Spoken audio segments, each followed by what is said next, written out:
देखिए very short का हमारा दूसरा क्वेश्चन यहाँ से शुरू होता है। दूसरा क्वेश्चन है हमारा विनिमय की परिभाषा, डेफिनेशन ऑफ एक्सचेंज। ठीक है, डेफिनेशन ऑफ एक्सचेंज। देखिए धारा 118 के अनुसार जब दो व्यक्ति एक वस्तु का स्वामित्व किसी अन्य वस्तु के स्वामित्व के लिए परस्पर अंतरित आदान प्रदान करते हैं तो जिन दोनों वस्तुओं में से कोई भी केवल धन नहीं है या दोनों केवल वस्तु धन है तब वह विनिमय कहलाता है। विनिमय को पूरा करने के लिए संपत्ति का अंतरण केवल उसी प्रकार किया जाता है या फिर किया जा सकता है जैसा कि संपत्ति के विक्रय द्वारा अंतरण के लिए निर्धारित है। ठीक है, उदाहरणार्थ के लिए विनिमय मैं बता देता हूं। देखिए जैसे कि दो लोग हैं, ए है और बी है। ठीक है, अब ए कहीं ए के पास में है और बी, ए और बी है, बी के पास में खेत है और खेत में वो सिर्फ चावल उगाता है। ठीक है, और ए जो है वो गेहूं उगाता है। अब इनके पास में दोनों वस्तु हो गई। ठीक है, अब वो क्या करते हैं कि ए कहता है यार तू कुछ हिस्सा मेरे गेहूं का ले ले और मुझे चावलों का हिस्सा दे दे। ठीक है, तो अब क्या होगा, ये वस्तु को दे रहा है।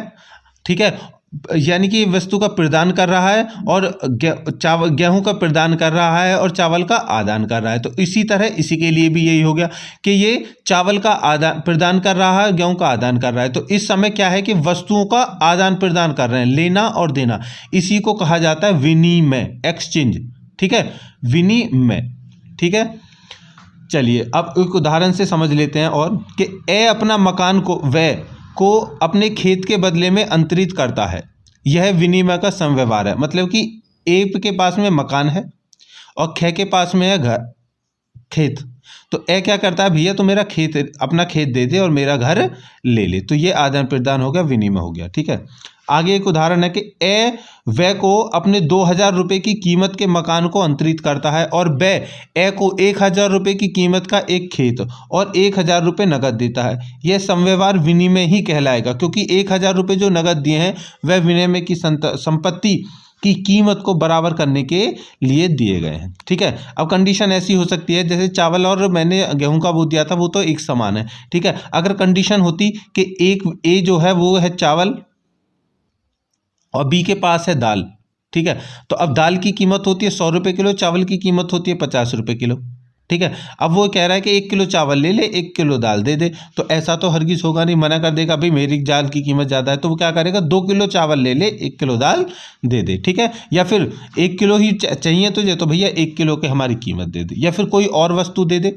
ठीक है, 1 किलो गेहूं 1 किलो चावल दे दे। इस तरह से वस्तुओं का आपस में, ठीक है, क्या आदान प्रदान करना ही वस्तु विनिमय है या फिर विनिमय कहलाता है। ठीक है दोस्तों, आई होप कि आपको अच्छे से समझ में आ गया होगा। इंपॉर्टेंट क्वेश्चन है एग्जाम के नज़रिए से, जल्दी से टिक कर लीजिए। चलिए चलते हैं फिर नेक्स्ट के ऊपर, नेक्स्ट वीडियो देखते हैं और नेक्स्ट क्वेश्चन।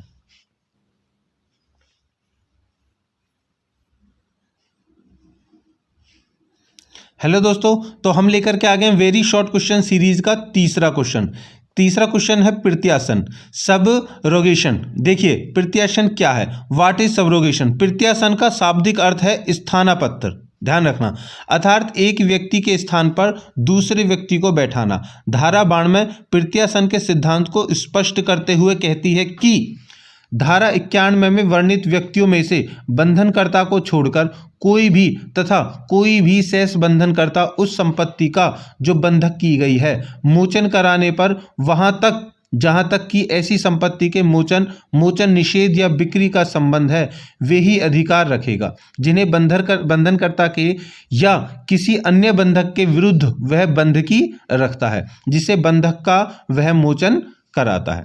इस धारा द्वारा प्रदान किया गया अधिकार प्रत्यासन का अधिकार कहलाता है। जो व्यक्ति इसे अर्जित करता है वह उस बंधकी के आधार पर प्रत्यासीन स्थानापन्न सब्रोगेट हो जाता है जिसे बंधक का वह मोचन करता है। ठीक है, इट मीन्स देखिए कि ए है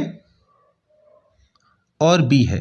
ठीक है, ए जो है वो बंधन करता है और बी जो है वो बंधक गिरहता है। अब क्या है कि ए ने अपनी जो वस्तु है उसको रख दी तो वो अपने स्थान पर एक पत्र रखेगा। ठीक है, अपना पत्र रखेगा किसके पास, बी के पास। ठीक है, बी के पास एक पत्र रखेगा कि मेरी इतनी वस्तु है, ठीक है, मेरी इतनी वस्तु इतने दिन तक आपके पास में बंधक रहेगी। तो जो पत्र में लिखा गया है, जो बंधक है, पत्र है, बंधककर्ता ने जो पत्र दिया है वही कहलाया जाएगा प्रत्याशन। समझ में आ गया? चलिए बाकी इसको पढ़ लेना, थोड़ा सा याद कर लेना क्वेश्चन करने के लिए, ठीक है। चलिए तो मिलते हैं नेक्स्ट क्वेश्चन के साथ। हेलो दोस्तों, तो वेरी शॉर्ट क्वेश्चंस की सीरीज हमारी चल रही थी, ठीक है। 4 क्वेश्चंस हमने करा दिए हैं पहले और ये है 5वां क्वेश्चंस। चलिए तो समय हमारे पास ज़्यादा नहीं है, जल्दी जल्दी से देख लेते हैं। 2-2, 3-3 मिनट के क्वेश्चंस मैंने बनाए हैं, इजी लैंग्वेज में आपको समझा रहा हूँ, बिल्कुल भी आप भूलने वाले नहीं हो, ठीक है। लेकिन हमें क्या चाहिए, हमें केवल अपनी मेहनत के बदले आपसे एक ही चीज़ चाहिए। देखिए बहुत सारे लोग कमेंट करते हैं, कहते हैं कि सर पैसे ले लीजिए। नहीं, देखो दोस्तों, हमें पैसे नहीं चाहिए। अगर हम भूखे हैं तो आपके सपोर्ट का, वो भी सपोर्ट पैसे से नहीं, हमें चाहिए आप हमारे जो चैनल है उसको शेयर करो, हमारी वीडियो को लाइक करो, ठीक है। और जो भी तुम्हारी प्रॉब्लम है उसको हमारे साथ शेयर करो ताकि हम आपका साथ दे सकें। चलिए तो नेक्स्ट क्वेश्चन है अनुयोज्य दावा या वादयोज्य दावा। अनुयोज्य दावा या वादयोज्य दावा क्या होता है? देखिए 1882 की धारा 3 के तहत परिभाषित किया गया है।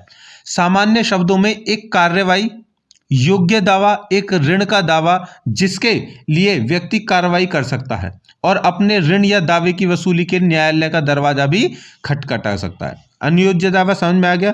उदाहरण के लिए जैसे राहुल एक व्यक्ति है जिसे अमर से ऋण या धन की आवश्यकता है, तो राहुल अमर से 50,000 ऋण कर्ज लेता है और अमर कर्ज को वापस लेने की कोई सुरक्षा नहीं लेता।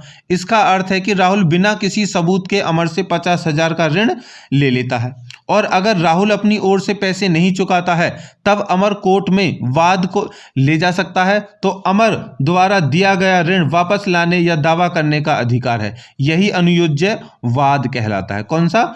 वादयोज्य या अनुयोज्य, ठीक है। जैसे कि राम 1,000 रुपये कमल को कर्ज देता है, राम का कमल से कर्ज वसूल करने का अधिकार वादयोग्य दावा एक्शनेबल क्लेम है। समझ में आ गया? बहुत इजी लैंग्वेज में मैंने आपको समझाया है, आपको समझ में आ गया होगा, ठीक है। कहते हैं कि अगर किसी को कर्ज दो, चाहे 100 रुपये का भी कर्ज दो, लेकिन उसके बदले में ना कुछ चीज़ को बंधक बना लो, मतलब कि गिरवी रख लो, ताकि उसमें कंडीशन ये हो जाती है कि सामने वाले को पता रहता है कि मेरी वहाँ पर चीज़ गिरवी है तो मैं उसको छुटा लूँ, इससे थोड़ा सा अच्छा रहता है। वरना अगर आप भलमनसाई में आकर के किसी को कर्ज दे देते हैं, मदद करना एक अलग चीज़ है लेकिन कर्ज देना एक अलग है, तो उसके बाद में मोस्टली चांस होते हैं कि वो लौटाने से मना करता है। उस समय हमारे पास में एक ही रास्ता रह जाता है, क्या? वो भी न्यायालय का दरवाज़ा खटखटाने का, और वो करते हैं एक्शनेबल क्लेम, मतलब कि वाद योज्य दावे के साथ में। आई होप कि क्वेश्चन आपको दोस्तों समझ में आ गया होगा। आ गया हो तो लाइक कर दो, ठीक है। मिलते हैं नेक्स्ट क्वेश्चन के साथ में।